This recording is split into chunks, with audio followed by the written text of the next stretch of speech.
तो जैसा हम आपको बता रहे हैं कि नवनिर्माण मंच उत्तराखंड का और ये आने वाले वक्त में जो चुनाव है उसको लेकर रोड मैप तैयार होगा, तय करेगा। मेरी सहयोगी मीनाक्षी कंडवाल इस समय मेरे साथ में जुड़ रही हैं। मीनाक्षी से जान लेते हैं। मीनाक्षी, जरा हमारे दर्शकों को बताइए कि चुनाव के पहले टाइम्स नव भारत का ये नवनिर्माण मंच कितना महत्वपूर्ण है लोगों के लिए भी समझने के लिए तमाम मुद्दों को। शुक्रिया नैना। और नैना देखिए, आपने जिक्र किया चुनाव से पहले यहाँ क्या हलचल है। तारीखों का ऐलान अभी नहीं हुआ है, लेकिन सर्दी जबरदस्त है और इस सर्दी में खिली हुई धूप इस वक्त आप देख रहे हैं। और यहीं पर हमारा नवनिर्माण मंच जो है वो सजकर तैयार हो चुका है। जबरदस्त चर्चाएं इस कार्यक्रम को लेकर कल से ही यहाँ पर शुरू हो गई थी। वो इसलिए क्योंकि आज यहाँ पर बड़े बड़े राजनेता, चाहे सत्ता पक्ष से हो चाहे विपक्ष से हो, वो सब पहुंचने वाले हैं। लेकिन मुख्य मुद्दा क्या है? मुख्य मुद्दा ये है कि उत्तराखंड वो राज्य जिसे बने हुए करीब 21 साल का समय हो गया है। इन 21 सालों में राज्य ने क्या हासिल किया? क्या जिन सपनों के साथ उत्तराखंड यूपी से अलग हुआ था, 20 सालों की राजनीति में वो मकसद पूरा हुआ? अगर नहीं तो कौन फेल हुआ? अगर हाँ तो किसके सर सेहरा बनता है? तो इन्हीं तमाम मुद्दों पर आज मंथन होगा। लेकिन आप यहाँ पर पूरी तैयारी नैना इस वक्त देख रही हैं। आपको अब हम सीधे हॉल की तरफ भी लेकर चलते हैं जहां पर तैयारी मुकम्मल है। और उसके बाद जब कार्यक्रम शुरू होगा तो आपको बता दें, सबसे पहले आज मंच पर हमारे साथ उत्तराखंड की 2 महान हस्तियां मौजूद रहने वाली हैं। और ये हस्तियां इसलिए महत्वपूर्ण हो जाती हैं क्योंकि इन्होंने जिस तरह से उत्तराखंड के समाज को समझा है, अपने गीतों में पिरोया है, लोक कलाओं में पिरोया है, तो आज उसकी पूरी तस्वीर हमारे दर्शकों के सामने होगी। हमारे साथ गढ़ गौरव, गढ़ रत्न नरेंद्र सिंह नेगी जी मौजूद होंगे और पद्मश्री प्रीतम भरतवान जी होंगे जिनके साथ इस कार्यक्रम की शुरुआत होगी। और जिस तरह से उनके गीतों में उत्तराखंड की समस्याएं, चाहे वो पलायन हो, चाहे वो शिक्षा का मुद्दा हो, रोजगार का मुद्दा हो, इन सब बातों का जिक्र आता रहा है। तो हम उनसे पूछेंगे कि आज जब वो उत्तराखंड को बदलते हुए देख रहे हैं, राजनीति जिस तरह से यहाँ पर हो रही है, जिसमें जो दल है वो एक दूसरे पर आरोप प्रत्यारोप लगाते रहते हैं, लेकिन उन सबके बीच लोगों के लिए कितना काम हुआ है? आज भी जो जनता है, क्या वो पलायन के लिए मजबूर है? और उनके लिए क्या होना चाहिए जो अब तक नहीं हुआ है? तो सीधे इन सवालों का जवाब हम उन्हीं से लेंगे। तो यहाँ पर तैयारी लगभग पूरी है। मैं रिक्वेस्ट करूंगी बिलाल से जरा मंच की तस्वीर भी दिखाएं आपको। यहाँ पर नवनिर्माण मंच के लिए जो है पूरी तैयारी आपको इस वक्त दिखाई दे रही है। दीप प्रज्वलन के साथ कार्यक्रम होगा और जिसका मैं जिक्र कर रही थी कि सबसे पहला सेशन जो है पहाड़ से ताल मिला। तो ये ताल सुरों की है, लेकिन इन सुरों में साहित्य भी है और वो मुद्दे भी हैं जो जनता को छूते रहे हैं, लेकिन राजनेता जिन पर बात करने से या जवाब देने से बचते रहे हैं। तो आज उन सारे सवालों के जवाब इसे नवनिर्माण मंच से हम लेंगे।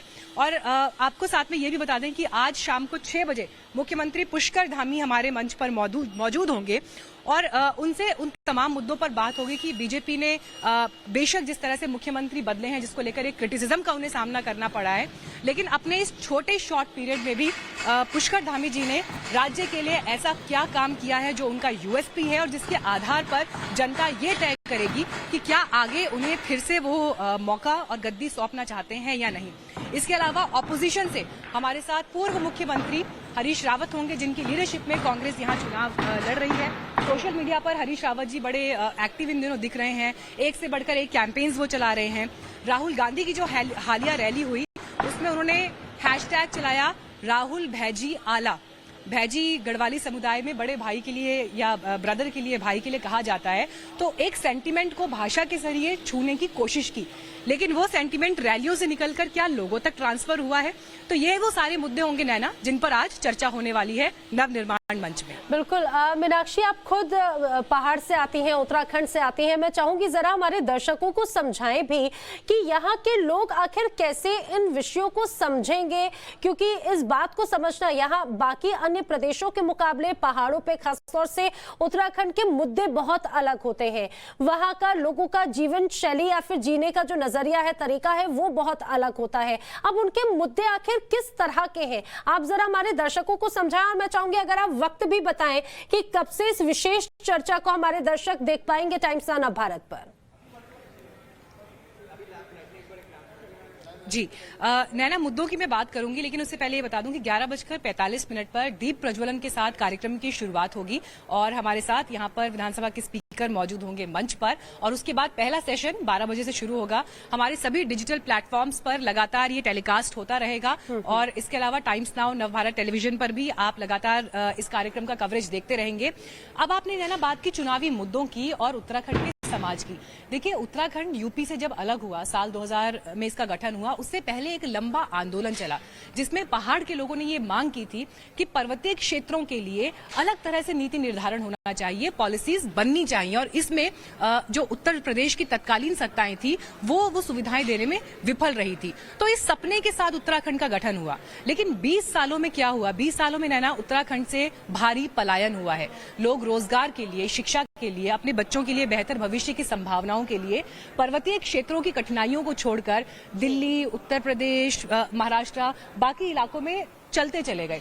और देखिए, जो पलायन आयोग की 2018 की रिपोर्ट है वो ये कहती है कि करीब 1700 गांव ऐसे हैं जो पूरी तरह से खाली हो गए हैं। भूतहा शब्द का इस्तेमाल किया जाता है, वीरान हो गए हैं।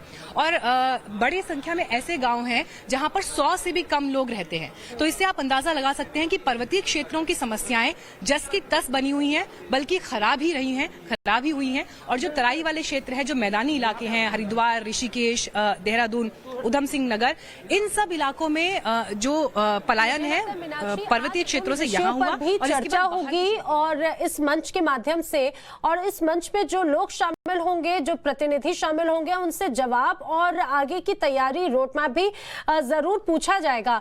अब मैं चाहूंगी जरा ये भी बताएं मीनाक्षी कि अभी तक हम बीजेपी और कांग्रेस की तो देखते थे कि काफी ज्यादा यहाँ पर इन्वॉल्वमेंट नजर आता था। आम आदमी पार्टी का भी उत्तराखंड के इस चुनाव में लगातार हम देख रहे हैं इन्वॉल्वमेंट और जगह जगह पर रैलियां हो रही है। क्या इस मंच पर उनके भी साथ में चर्चा की जाएगी? और अगर आप विस्तार से समझा सके कि किस तरह के सेगमेंट्स आज हमारे दर्शक इस नवनिर्माण मंच से पाएंगे। नेहा, माफ कीजिए नैना, आपने ये बड़ा ही दिलचस्प सवाल मुझसे पूछा, क्योंकि नए प्लेयर की जब आप बात कर रही हैं तो हम आपको बता दें कि इसे लेकर उत्तराखंड में जब हम भी यहाँ पहुंचे तो हमसे कई सवाल पूछे गए कि अब नया प्लेयर आ रहा है, आपको क्या लग रहा है क्या होने वाला है। तो ये एक उत्सुकता का फैक्टर तो उत्तराखंड में जरूर दिखाई दे रहा है। जरा बिलाल एक बार उधर की भी तस्वीर दिखाइएगा इस बीच।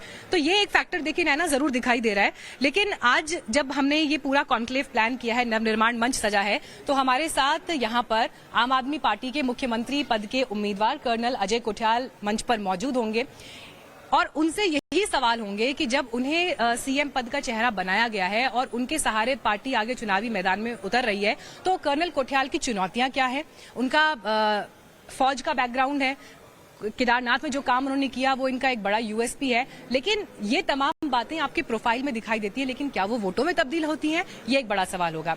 इसके अलावा दिल्ली के मुख्यमंत्री अरविंद केजरीवाल ने उत्तराखंड को लेकर कई चुनावी घोषणाएं की हैं। उन्होंने कहा है कि बेरोजगारों को 5000 का भत्ता देंगे, महिलाओं के लिए स्कीम लेकर आएंगे।